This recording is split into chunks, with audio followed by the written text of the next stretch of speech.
gentlemen, welcome to another episode of Watch the Throne. Of course, I am your host, King Rickie Rose of the Kings of the Rings podcast. Where on this show, I get to elaborate on the topic of my choosing, wrestling related, that you may not get to hear me really elaborate and go in depth on Kings of the Rings podcast with a new episode coming out each and every Friday on Wrestletic Radio on iTunes, Google Play, and also on SoundCloud as well.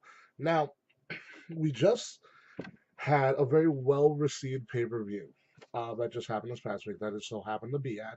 And you might get a hint of what pay per view I was at, judging by the decor in the background.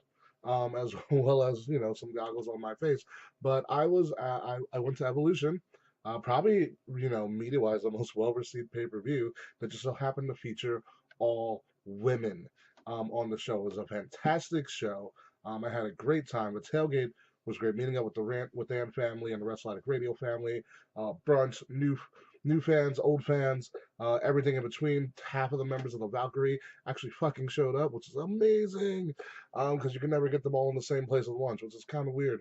Um, but it was a good time. So this episode today is actually not about evolution at all whatsoever. It's about everything, not about everything, but it is about one particular conversation I had with an individual. I'm not going to tell you who that individual is, but maybe by the end of this show, you will figure out who this individual is that I'm talking about. So let's start off with the beginning of the day. It's Saturday before Evolution. Me and my co-host Willie T as in Thomas, ARASHUK, the main host of the Kings of the Rings podcast. Meanwhile, we're running around buying way too much shit for a tailgate. Like way too much. I saw there's a ton of beer left. Woe is me. um, Whoa is me. So we're going around and we're buying all this stuff. Then we hit up. We're done. We're at Qdoba, having a great time. We end up hitting up my friend Repass, or our friend Repass, friends on the Rant with That network. And I'm like, Repass, where you at? Because Repass had actually flown in the night before, and he was like, oh, I'm at this hotel by the Coliseum where the venue of Evolution was at. So he said, come by. So we went by. We were chilling with him, and not only is this kind of a hotel really near the Coliseum, like pretty much near, like right next door to the Coliseum, it is also a mainstay for where a lot of the wrestlers stay. Just so happened to be coincidence. So we're there, we're chilling. We see some people walk by. I think we saw Candice LeRae walk by, Tegan Knox walk by, and it's weird being a fan and also being a host of a podcast, because you don't really want to approach people. It's for me at least. It's hard for me to approach a wrestler in public. It's I feel like you have meet and greets for that. You have times where you're supposed to meet them. I've done it before, but it's also taken me a lot of. It gives me a lot of, I guess, anxiety. I'm very apprehensive with just meeting people in public. Not meaning well meeting celebrities in public. I feel like it's rude because like in my mind, especially from a therapist perspective, they're human beings too, right? They need their own alone time.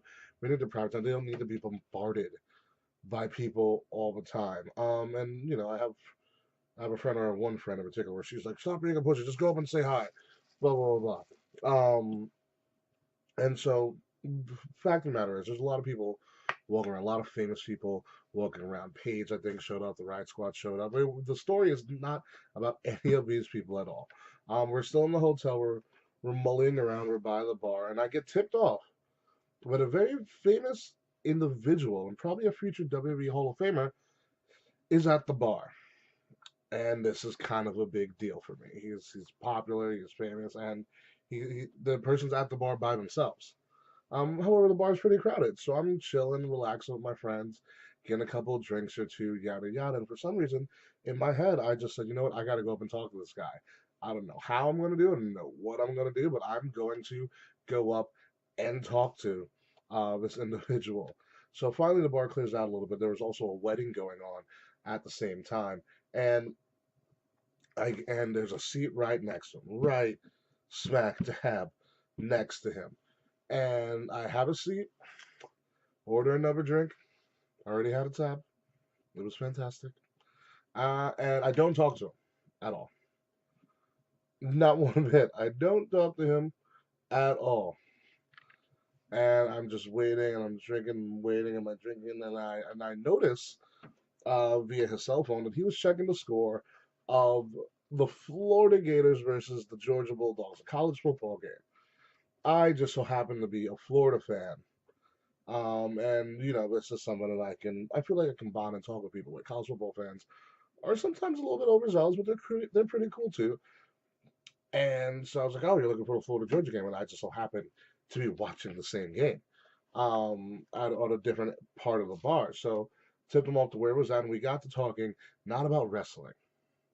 We got to talking about football, something that he wasn't really familiar with because he didn't grow up watching football. He's from Europe.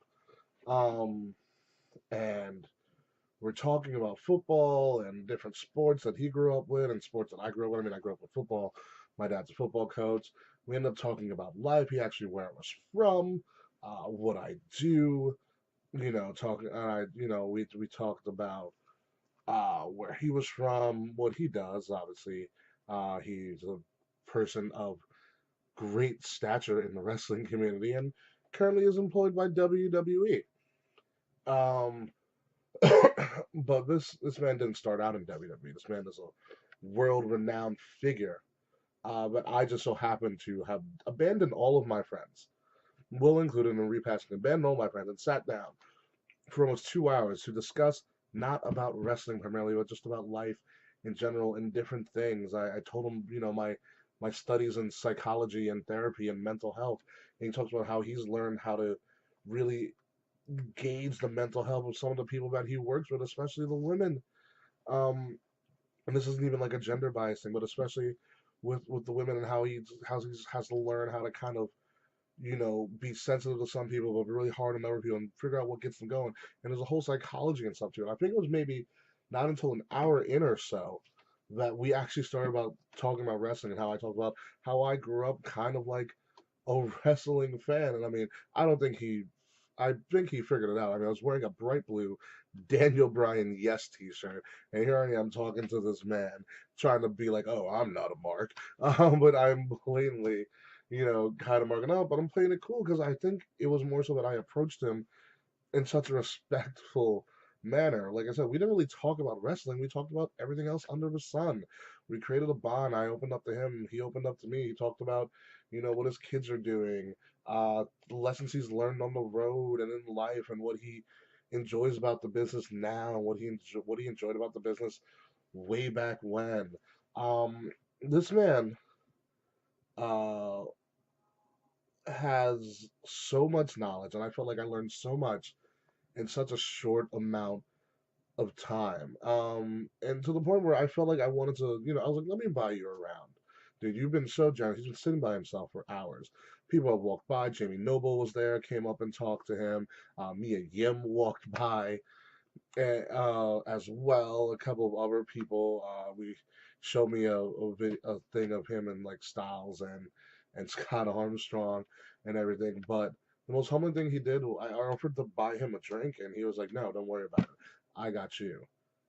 And that was like probably the ultimate sign of respect. He respected me so much that he decided to cover a couple of rounds of drinks for me, and I cannot thank that man enough, especially for his time, for his knowledge, inside of the ring, outside of the ring, and for everything that he's done, not only for wrestling, but also in particular for the women of wrestling. Oh, by the way, this guy's name is the Ringfox, and that's all you're going to get. So, Ringfox, if you're out there, if you ever see this, thank you so much for your time, and making a wrestling fan's kind of dream come true. But with that being said, folks, it's time for me to go. I got to start preparing for our latest episode of Kings of the Rings podcast. You guys can check that out very, very soon. It's going to be debuting this Friday with a special, special demonic guest. Again, it's going to be up for your interpretation. But until then, this has been Watch the Throne.